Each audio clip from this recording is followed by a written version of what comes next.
네, 우리 다 같이 사도신경으로 신앙 고백하심으로 9월 26일 새벽 예배를 하나님께 드리겠습니다. 나는 전능하신 아버지 하나님 천지의 창조주를 믿습니다. 나는 그의 유일하신 아들 우리 주 예수 그리스도를 믿습니다. 그는 성령으로 잉태되어 동정녀 마리아에게서 나시고 본디오 빌라도에게 고난을 받아 십자가에 못 박혀 죽으시고 장사된 지 사흘 만에 죽은 자 가운데서 다시 살아나셨으며 하늘에 오르시어 전능하신 아버지 하나님 우편에 앉아 계시다가 거기로부터 살아있는 자와 죽은 자를 심판하러 오십니다. 나는 성령을 믿으며 거룩한 공교회와 성도의 교제와 죄를 용서받는 것과 몸의 부활과 영생을 믿습니다. 아멘.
오늘 우리에게 주시는 하나님 말씀은 느헤미야 12장 22절부터 30절까지 말씀입니다.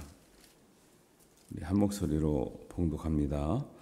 엘리야십과 요야다와 요하난과 야뚜아 때에 레위 사람의 족장이 모두 책에 기록되었고 바사 왕 다리오 때에 제사장도 책에 기록되었고 레위 자손의 족장들은 엘리야십의 아들 요하난 때까지 역대 지략에 기록되었으며 레위 족속의 지도자들은 하사베야와 세레베야와 간멜의 아들 예수아라. 그들은 그들의 형제의 맞은편에 있어 하나님의 사람 다윗의 명령대로 순서를 따라 주를 찬양하며 감사하고 마따냐와 박부야와 오바댜와 무슬람과 달몬과 악굽은 다 문지기로서 순서대로 문 안의 곳간을 파수하였나니 이상의 모든 사람들은 요사닥의 손자 예수아의 아들 요아김과 총독 느헤미야와 제사장 겸 학사의 에스라 때에 있었느니라. 예루살렘 성벽을 복원하게 되니 각처에서 레위 사람들을 찾아 예루살렘으로 데려다가 감사하며 노래하며 재금을 치며 비파와 수금을 타며 즐거이 봉헌식을 행하려 하매 이에 노래하는 자들이 예루살렘 사방들과 느도바 사람의 마을에서 모여들고 또 벳길갈과 게바와 아스마웻들에서 모여들었으니 이 노래하는 자들은 자기들을 위하여 예루살렘 사방의 마을들을 이루었습니다. 제사장들과 레위 사람들이 몸을 정결하게 하고 또 백성과 성문과 성벽을 정결하게 하니라. 아멘. 느헤미야 12장에는 제사장과 레위인의 명단들을 실명으로 기록하고 있는 장면들을 계속 보고 있는데요. 이름을 건다는 것은 그만큼 책임감과 부담을 가지고 있는 거죠. 근데 이렇게 이름을 걸 수 있는 것은 책임감만 주고 부담만 주려고 하는 게 아니라 사실은 이렇게 수고한 사람들을 인정하고 격려하고 또 칭찬하는 의미가 있는 것이죠. 그래서 자기 이름을 걸고 무엇을 한다는 것은 자기의 신앙과 명예를 걸고 하는 것이거든요. 그래서 하나님 일을 할 때 우리가 이런 마음으로 하면 좋겠습니다. 우리의 이름을 거는 것처럼 우리 가게를 내도 어떤 사람들을 보면 이제 자기 이름을 걸고 장사하는 사람들이 있어요. 과일도 그렇고 빵집도 그렇고 식당 이름도 그렇고 그만큼 최선을 다하겠다. 이름에 부끄럽지 않게 하겠다라고 하는 의미를 가지고 있잖아요. 그래서 우리 하나님 일을 할 때 우리의 이름을 거는 마음으로 하실 수 있는 우리 성도님들 되시기를 바랍니다. 근데 우리가 걸든지 안 걸든지 사실은 하나님은요, 우리가 최선을 다할 때 우리의 이름을 기억하실 것 같아요? 못 하실 것 같아요? 하신다는 말씀이 성경에 나오죠. 계시록 3장 5절에 보면 열심히 믿음을 지키고 이기고 믿음의 선한 싸움을 싸우는 사람들, 이기는 자와 이와 같이 흰옷을 입을 것이요 내가 이름을 생명책에서 결코 지우지 아니하고 그 이름을 내 아버지와 아버지 앞과 그의 천사들 앞에서 시인하리라 그러거든요. 하나님은요, 우리 이름을 결코 헛되게 잊어버리지 않고 우리가 하나님 위해서 믿음을 위해서 굳건히 싸우고 지킨 사람들의 이름을 반드시 기억하시고 기록하시고 인정해 주시는 거죠. 하나님 아버지 앞에서도 그렇고 천사들 앞에서도 그렇고 하나님께 인정받는 우리의 이름 될 수 있도록 믿음으로 최선을 다하는 저와 여러분 될 수 있기를 주님의 이름으로 축원합니다. 이런 마음을 가지고 이제 하루하루를 살아가는 우리 책임 있는 이제 믿음이 있어야 되는 거죠. 이들은 24절에 보니까 하나님의 사람 다윗의 명령대로 순서를 따라 주를 찬양하고 감사했다 이렇게 나오거든요. 이것을 다른 말로 표현하면 충성된 사람이라 이렇게 말할 수가 있는 거예요. 왜냐하면 이들은 어려운 포로기 시절을 약 70년간 지났는데 예루살렘으로 돌아올 때 70년 동안에 예배도 공식적인 예배로 드리지 않고 찬양도 사실 개인적으로는 불렀겠지만 공식적으로는 안 했잖아요. 오랜 시간을 가서 세대가 두 세대 이상은 최소한 갔단 말이에요. 그런데 예루살렘에 돌아와서 예배하자, 찬양하자, 감사하자 그럴 때 바로 찬양이 나오는 거죠. 바로 감사가 나오는 거예요. 여러분 평소에 하지 않는 일들이 70년이 지났는데 갑자기 나올 수가 없거든요. 이 사람들은 공식적인 일이 아니어도 진짜 이 사람들의 마음에 신앙이 준비가 잘 됐구나 할 수 있는 게 뭐냐면 평소에 비공식적으로도 늘 찬양과 감사를 통해서 언제나 불러서 찬양하자, 예배하자, 기도하자 그래도 잘하는 거죠. 잘할 수 있는 사람, 평소에 자기의 본분을 잃어버리지 않았던 사람이라고 볼 수 있습니다. 그래서 충성은 하나님께도 칭찬받는 믿음이지만 교회에서 우리가 살아가면서 이 충성된 삶이 얼마나 중요하냐면 나뿐만 아니라 다른 사람에게 선한 영향력이 되는 거죠. 이 충성이라는 것은 우리도 최선을 다하고 열심히 살아가는 사람 보면 그렇게 살고 싶어요? 그렇게 안 살고 싶어요? 그렇게 살고 싶은 게 정상이에요. 그렇게 안 살고 싶다 이런 사람도 있겠지만 그렇게 안 살고 싶으면 정상이 아니고 야 열심히 살고 선하게 살고 하나님 앞에 정말 믿음으로 살면 야 나도 저렇게 본받아야겠다 살아야겠다 이렇게 생각이 들잖아요. 성경에는 그렇게 살아가는 게 좋은 모습이다라고 나와 있습니다.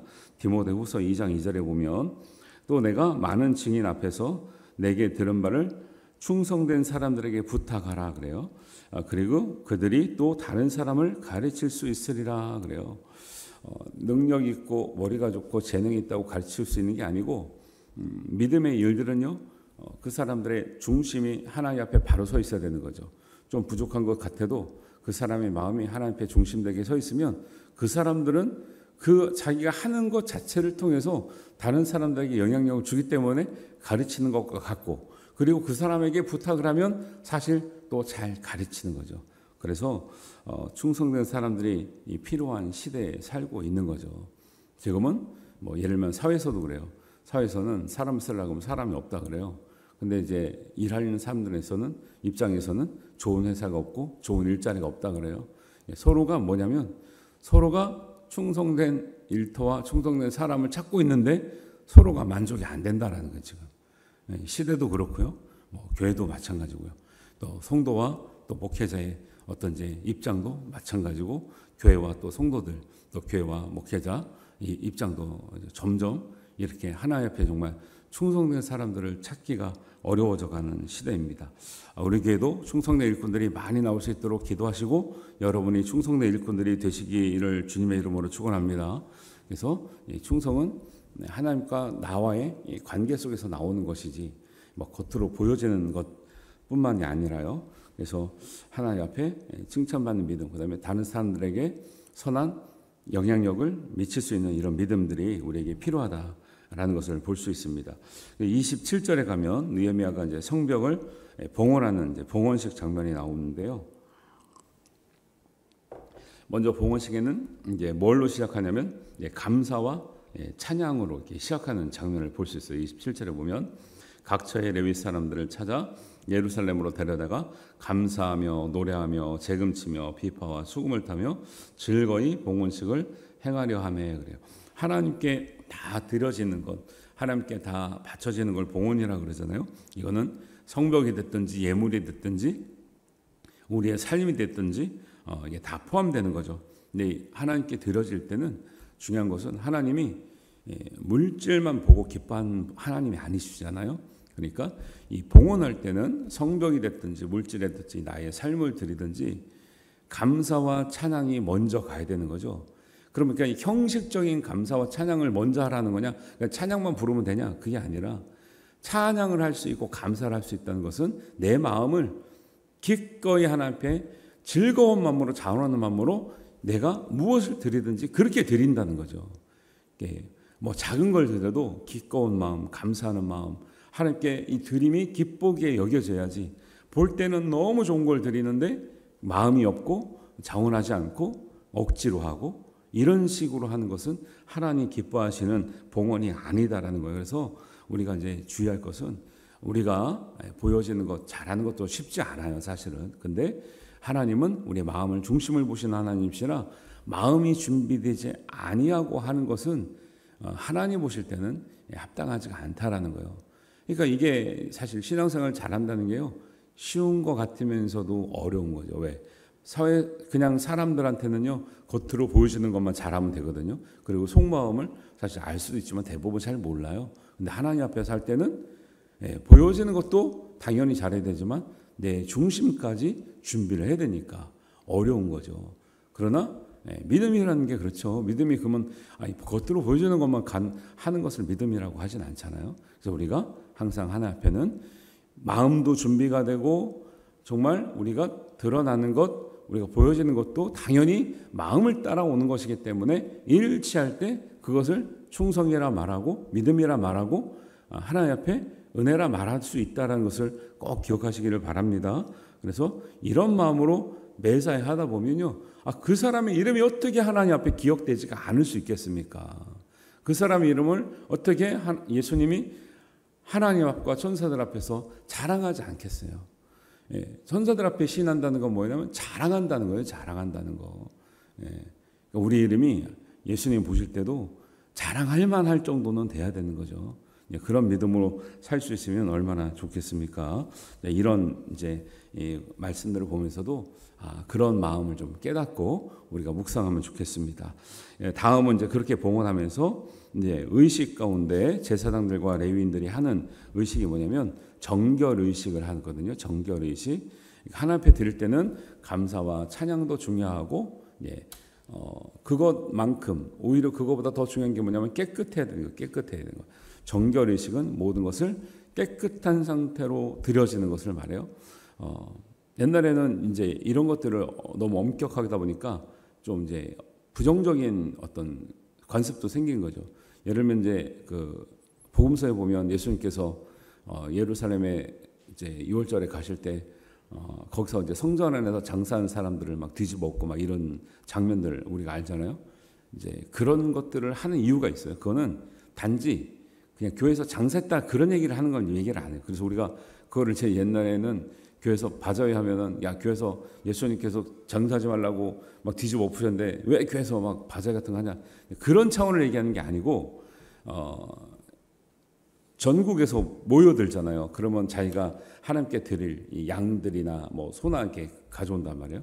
근데 양들이 오면서 먼 길을 오기 때문에 양들이 상처가 나요. 근데 그 제물을 드릴 수 있어요, 없어요? 이게 정결의식에 의하면 못 드리는 거예요.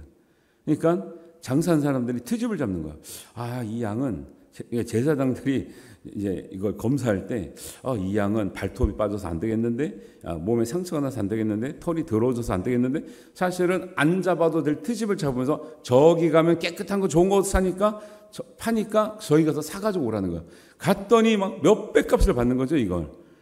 이런 걸 보니까 어떻게 하나님 앞에 예배드리러 온 사람들의 재물을 함부로 그렇게 다루면서 너희가 그렇게 그거를 팔아먹고 폭리를 취하려고 할 수 있는 이게 그 내막은 그런 거여서 뒤집어 엎은 거죠. 예. 그 돈 바꿔줄 때도 성전세가 있는데 그냥 그 성전세를 바꿔주는 그 이제 그 환전하는 세를 많이 받는 거죠. 그러니까 이게 마음들이 예배드릴 때 마음들이 다 상한 마음으로 드는 거죠. 왜? 고생해서 예물을 가져왔는데 그거 못 드린다 그러지. 살라니까 엄청난 값으로 팔지. 예, 여러분 생각해보세요. 여러분이 헌금하려 하는데 제가 그 돈은 안 되고 새 돈 여기 있습니다. 새 돈 이걸로 드려야 됩니다 하면서 바꿔주면서 제가 막 폭리를 찬다 그래봐요. 그게 나올 거야 안 나올 거예요? 이거 안 나온대잖아. 예, 그렇죠. 뭐 그런 걸 보면서 어떻게 사람들이. 근데 옛날에는 그게 오늘날 이렇게 안 나올 수 있는 권리라도 있지. 옛날에는 예배를 안 드릴 수 있는 권리조차 상상을 못할 때라 안 되는 거거든요.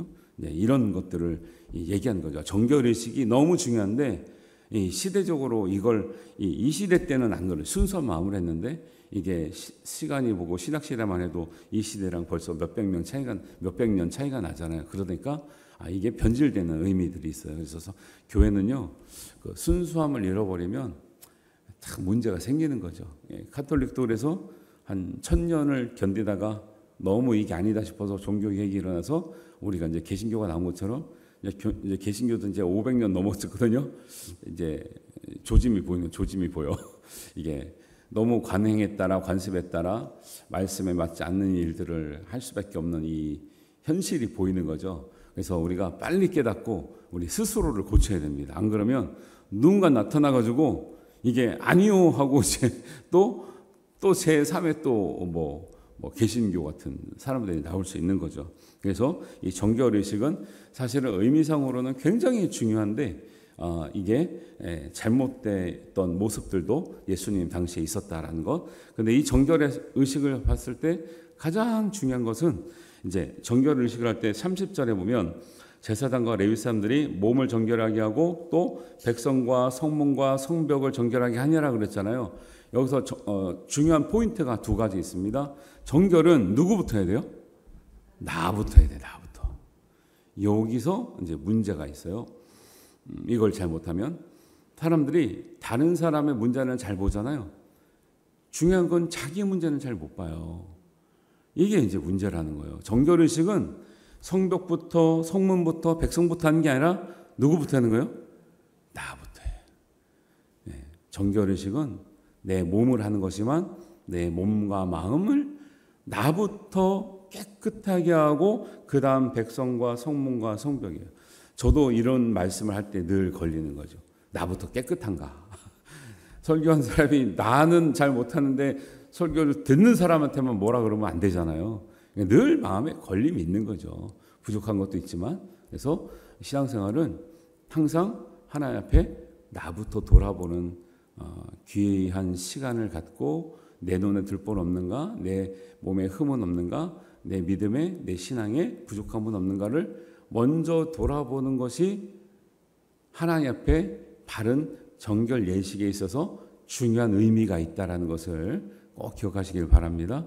두 번째는 그 다음에 이제 나를 먼저 돌아보고 백성과 성문과 성벽을 정결하겠다 나오는데, 문제는 나를 먼저 정결하게 할 때 또 중요하게 기억해야 될 게 있는데요.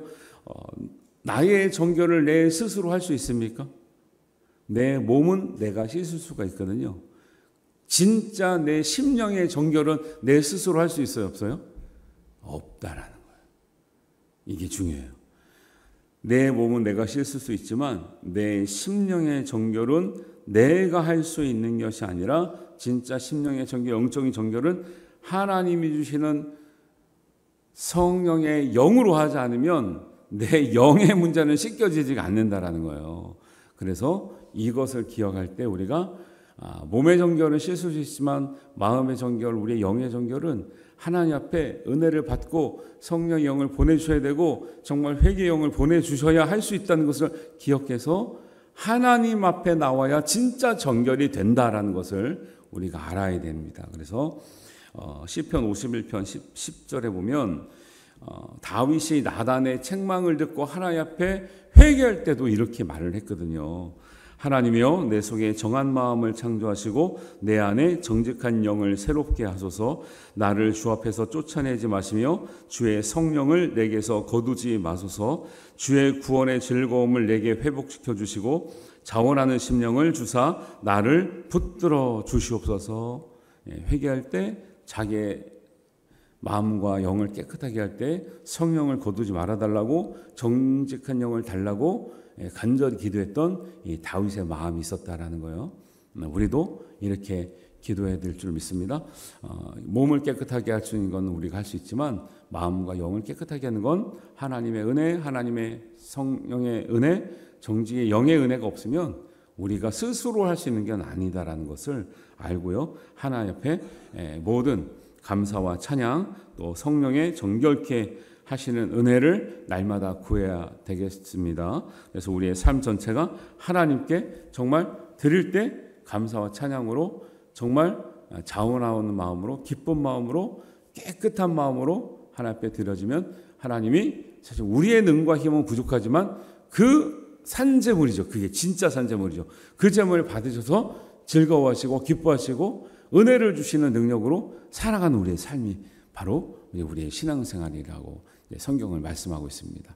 이 은혜가 우리가 함께 누려야 될 은혜일 줄 믿습니다. 날마다 이것을 위해서 기도하시고 준비하심으로 하나님께 온전히 봉헌되어지는 우리의 삶이 되어주시기를 주님의 이름으로 축원합니다. 기도하겠습니다. 하나님 아버지, 은혜를 감사합니다. 우리가 하나님 느헤미야의 성벽 봉헌을 보면서 우리의 자신은 하나님 앞에 어떻게 드려져야 되겠는가를 우리가 또 묵상하고 깨닫습니다. 하나님, 기꺼이 감사와 찬양으로 또 정결한 몸과 마음으로 하나님의 은혜로 정결케 되어 드려지는 우리의 삶, 우리의 생각, 우리의 시간과 우리의 물질, 또 우리의 하나님 앞에 드리고자 하는 모든 기도 제목, 또 우리의 모든 헌신이 되게 하여 주옵소서. 하나님께서 우리의 이름을 기억하여 주셔서 또 천사들 앞에도 자랑이 되게 하시고 사람들에게도 충성되게 인정받는 우리의 모든 시간과 우리의 삶이 되게 하여 주시옵소서. 헌신하고 수고하고 기도하며 새벽마다 정말 아침을 깨워 하나님 앞에 기도하며 산제물로 드려지기를 원하는 우리 성도님들의 우리 기도를 들으시고 우리 가정의 우리의 기도 제목, 또 우리의 교회의 하나님의 사명, 또 우리 자녀들의 앞날을 온전하게 하시며 굳건하게 하시고 믿음의 길로 하나님 영광을 드러내는 길로 인도하여 주시옵소서. 감사드리오며 우리 주님 예수님의 이름으로 기도하옵나이다. 아멘. 하늘에 계신 우리 아버지, 아버지의 이름을 거룩하게 하시며 아버지의 나라가 오게 하시며 아버지의 뜻이 하늘에서와 같이 땅에서도 이루어지게 하소서. 오늘 우리에게 일용할 양식을 주시고 우리가 우리에게 잘못한 사람을 용서하여 준 것 같이 우리 죄를 용서하여 주시고 우리를 시험에 빠지지 않게 하시고 악에서 구하소서. 나라와 권능과 영광이 영원히 아버지의 것입니다. 아멘.